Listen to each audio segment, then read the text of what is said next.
Shalom and welcome to 2 Minutes of Torah. This year is entitled Why Some of Our Holy Brothers Rejected Trump's Historical Declaration.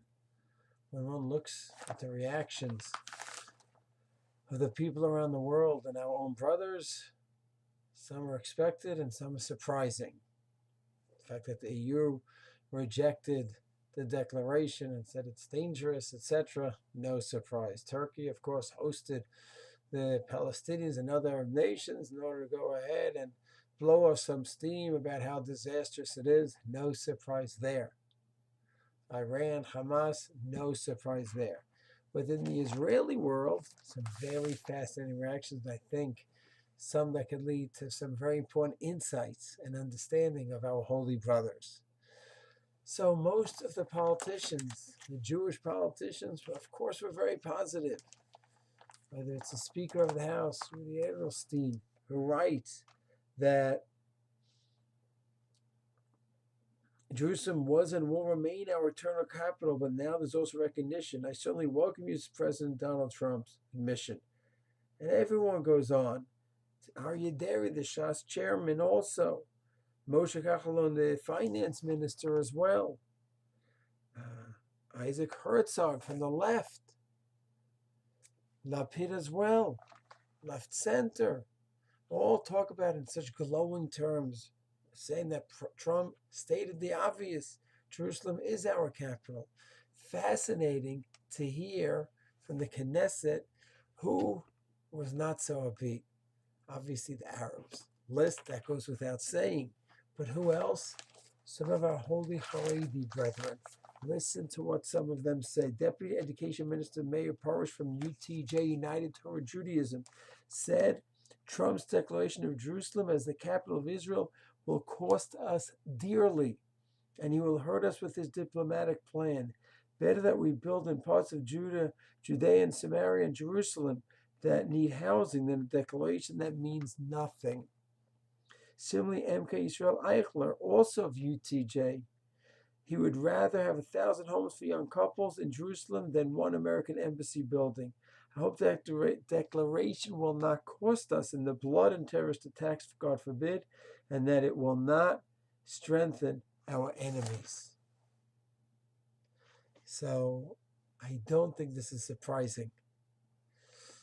Many of our holy brethren, the idea of the Jews taking hold of Israel, capturing it through political sovereignty, military sovereignty, achieving 1917 Balfour Declaration, and then the 47 vote, and 48 conquering Israel, 67 expanding the conquest, and constantly becoming more and more of a world power for many of our holy brethren. This idea of kivush haaretz, taking hold of the land through military might and political planning, many of them just don't hold there's any value to it. On the contrary, till the Mashiach comes, there's no Melchamet Mitzvah, there's no real kivush, there's no conquest.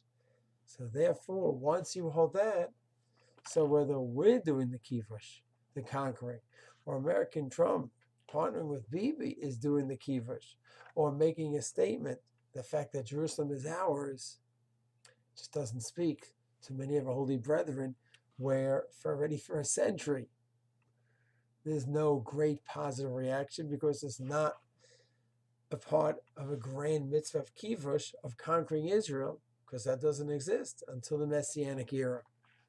Of course, for many of us, the mitzvah of kivush does apply today, and the conquest applies. And Rav Tzvi Yehuda Kook spoke about it so many times, the Mechamet mitzvah that we're involved in. So is a very major point, and so much is dependent on it. Do you hold that you can have the mitzvah of kivush, conquering Israel, before the Messianic era, before we have the Sanhedrin, before we have the Kohen Gadol, before we have a frum government? So Rav Sternbach, the Dachari did says absolutely not. till we have Mashiach and a firm country, there's nothing to talk about. And therefore just quietly sit and live and don't do anything that could possibly stir up any trouble. While others, myself included, subscribe to the view that Kivush Haaretz is one of the great mitzvahs of our times. It can exist even before the Mashiach. It's not dependent on the Mashiach.